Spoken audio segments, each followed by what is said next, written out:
Virtual call and you speak to the screen only? Wouldn't it be great to see real people? Join us as we debunk the myths about the real reasons behind those blank screens. From bandwidth problems to privacy concerns, we've got it all covered.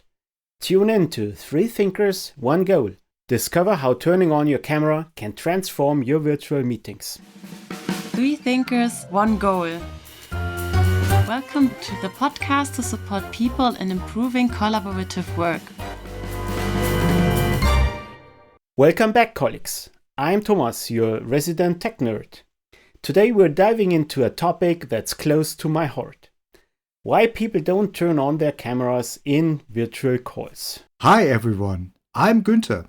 As someone who believes in the power of visual communication, I'm excited to tackle this topic.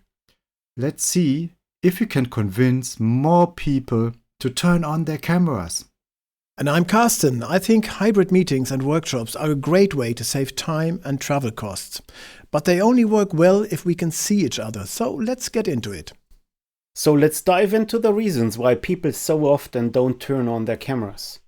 We've gathered some interesting feedback from our listeners. The first reason is low bandwidth. Some people mentioned that their screen gets pixelated when they turn on the camera. Yeah, I've heard that one a lot. But honestly, with today's technology, there are ways to manage bandwidth. For example, Teams automatically reduces the transmitted data amount. This means that shared content might be transmitted at a lower resolution if necessary. Exactly. Teams only transmits the changes in your video feed. If a static image is shown, almost no data is transmitted. This also applies to the transmitted videos of participants. A background image is transmitted only once. After that, only your gestures and changes in your facial expressions will require bandwidth. And don't forget upload and download are separate. Even if the download is limited, the upload is not affected. This means your own camera can be used without any problems. Absolutely. And if you want to reduce the data amount in the download, you can turn off incoming videos in Teams. This frees up bandwidth for the transmitted content. Speaking of bandwidth, I once joined a virtual workshop with my camera on. I was ready to participate actively, but guess what? Only 2 other cameras were on. Soon the organizer requested that only the presenters use their cameras. Apparently, the spotlight function in Teams was unknown by them. This gave me the impression that active participation wasn't welcome.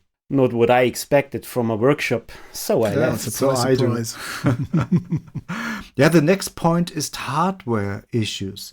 Some people don't have a camera or don't know how to use it.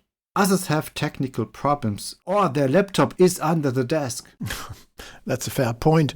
But investing in a basic webcam isn't too expensive, and it's a one-time purchase and can significantly improve your virtual meeting experience. Plus, there are plenty of tutorials online to help you set up and troubleshoot your camera. It's worth taking a few minutes to get it right. Yeah, moving on, many people work from home and feel uncomfortable turning on their cameras because they are not dressed up or their hair isn't done.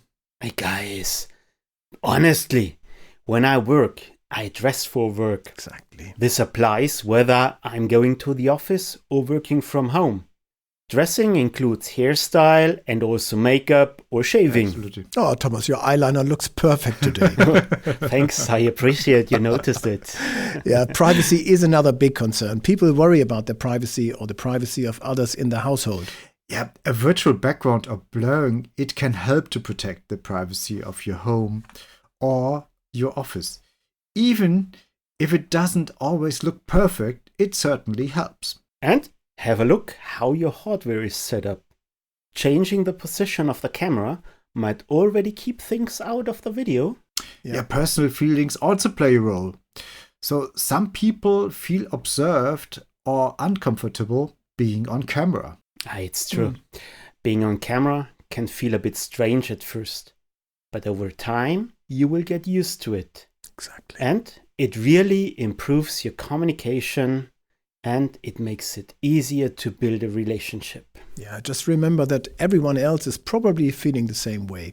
We're all just trying to do our best in these virtual environments. And let's not forget, in a physical meeting room, people can observe you constantly too. Yet most people don't have a problem with that. They don't, yes.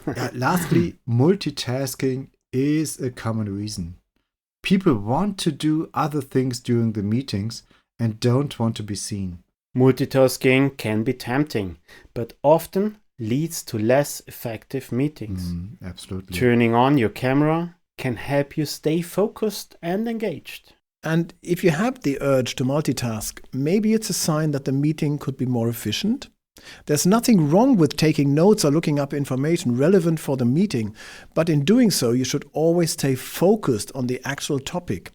If you repeatedly find yourself doing other things in parallel, maybe this meeting is not for you after all.